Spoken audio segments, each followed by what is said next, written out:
voiture.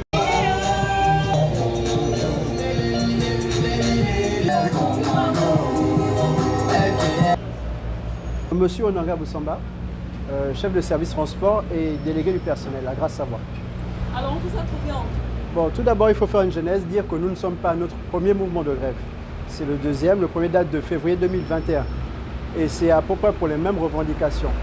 C'est un management inadapté.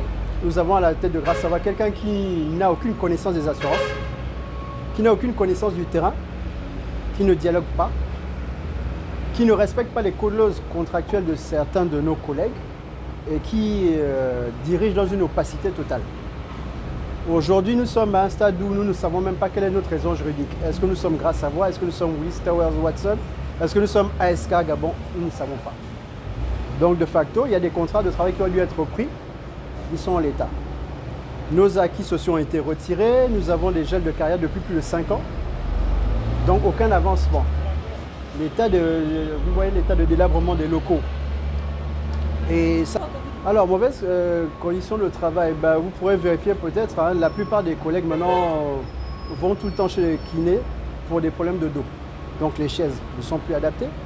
L'outil informatique avec lequel nous travaillons est vieillissant. Les conditions dans lesquelles nous travaillons sont archaïques. Et on parle de harcèlement moral. Nous avons un DG qui passe son temps à rabrouer ses collaborateurs, même devant les clients. C'est des humiliations, il y a des collègues qui ont démissionné sous la pression parce que c'est toujours un DG qui n'endosse jamais ses torts, mais c'est toujours le personnel qui doit accepter des torts par rapport à lui. Il a toujours raison sur tous les points. Mais force est de constater que nous n'avons aucune politique de développement. Les acquis ou bien des augmentations de salaire, il faudrait bien gagner des clients, mais notre DG ne travaille pas dans ce contexte-là, avec ce point de vue. Il n'y a aucune politique commerciale. Nous n'avons plus de service commercial parce qu'il a dynamité le service commercial. Aujourd'hui, nous ne savons plus à quel sein nous vouer. Nous ne voulons même plus de ressources humaines. Il a embauché il y a 6 mois une dame qui était compétente. À ses yeux, il nous l'a fait valoir. Et après, nous avons vu sur le terrain le travail de cette dame-là. Parce qu'il s'avère que par le passé, nous avions des données à caractère personnel. Donc les données sensibles concernant la carrière des employés qui ont été effacées. Punies par la loi gabonaise. Et c'est puni par le code de conduite de Willis.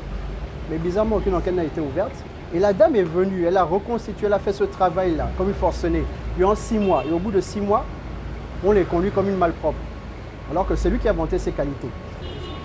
Donc de facto, on s'est retrouvé pendant pratiquement 1 mois, et un peu plus d'1 mois, on n'avait personne pour diriger la société. On était livrés à nous-mêmes. À long terme, c'est une détérioration d'abord déjà du climat de travail, mais après, une perte inexorable de nos emplois. Et des démissions successives parce que les gens font des dépressions, parce que sous la contrainte de ce monsieur, qui est tout le temps sur son départ, sans condition, et la venue du directeur.